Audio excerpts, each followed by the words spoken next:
what we're looking at here is, you can see we're inside the building. This space has been renovated, so there was a client in here at one time. They've relocated, and they're modifying and opening up and creating a walkway. This is actually an example that came from a actual client of ours that had a shopping mall that they were going to be taking away the railings, renovating, changing the floor height, and deciding, and they had to talk about how to properly protect the worker while they're doing this. So this is an example of a proper way of doing it, where you can see you have a worker here in the middle who is removing existing handrails, a clear glass handrail barrier. But while he does that, when that goes away, he's not protected. So you can see he's attached to a self-retracting lifeline, wearing a harness that would protect him should he lose his balance and fall. The rest of the area where we've already pulled the barrier protection, we have mobile handrail sections that are compliant with OSHA requirements, and so therefore that area is protected. Now, looking to the other side of Mike, you can see we have a giant opening that has not been protected yet. So that would be something, if someone was here to see if anyone even notices, hey, you've got a big opening here with no protection. Correct. And that would be, first off, unsafe to any worker that would be walking there, but also as a violation from OSHA. So the first thing I would do if I ever came to jobs like this is pull workers away from the unsafe edge and get those barriers erected to protect that opening. So it's an example of something that came from a request from a client that they had a situation. We rendered it in 3D, and it came out, and we liked it so well, we've added it into our fall protection training process here. No, I see that. And that you just pointed out that another thing you can do here is create illustrations of dangerous conditions that should not be tolerated. So that would require somebody to do something about it. And for example, if you had a figure standing nearby, near this unprotected area, that would be a serious violation, I expect, right?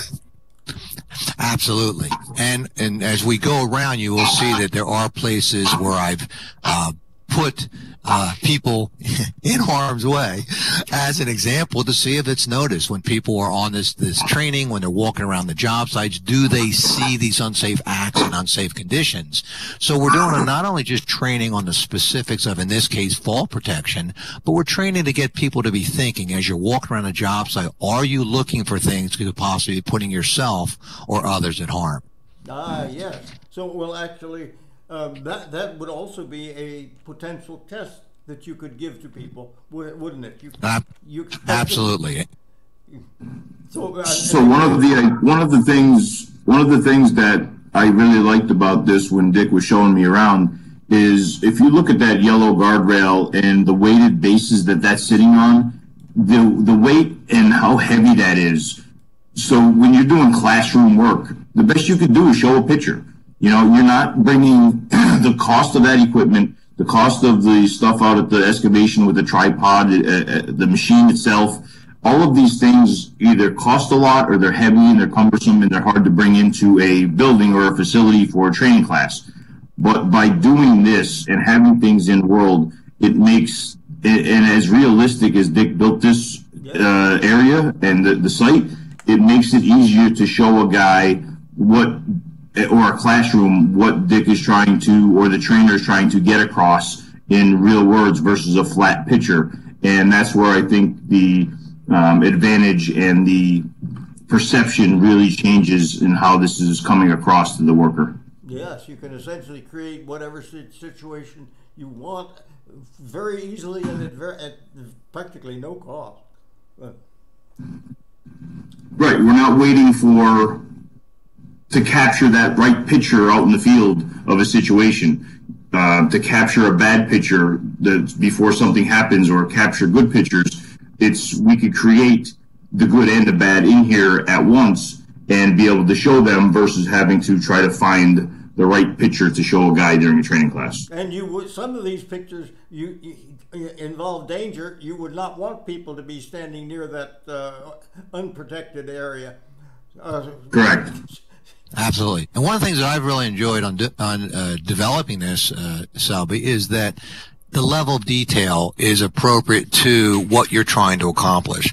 So here, the level of detail, as Mike pointed out, these base plates, the size is correct. We would discuss, they weigh roughly about 50, 60 pounds a piece.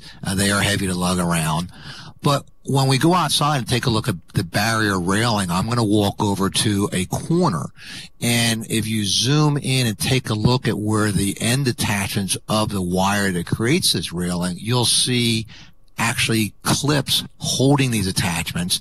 And you can even look to see, are the clips proper? Is a bolt loose, slightly a nut? And also, I mean, it's the level of detail you want to take it to for the training you're doing. As you know, the more you render, the more detail, the more real it gets. Yes. Are we about ready to go over there? Sure. In fact, I'm going to go ahead and walk it outside. Okay. We're just going to walk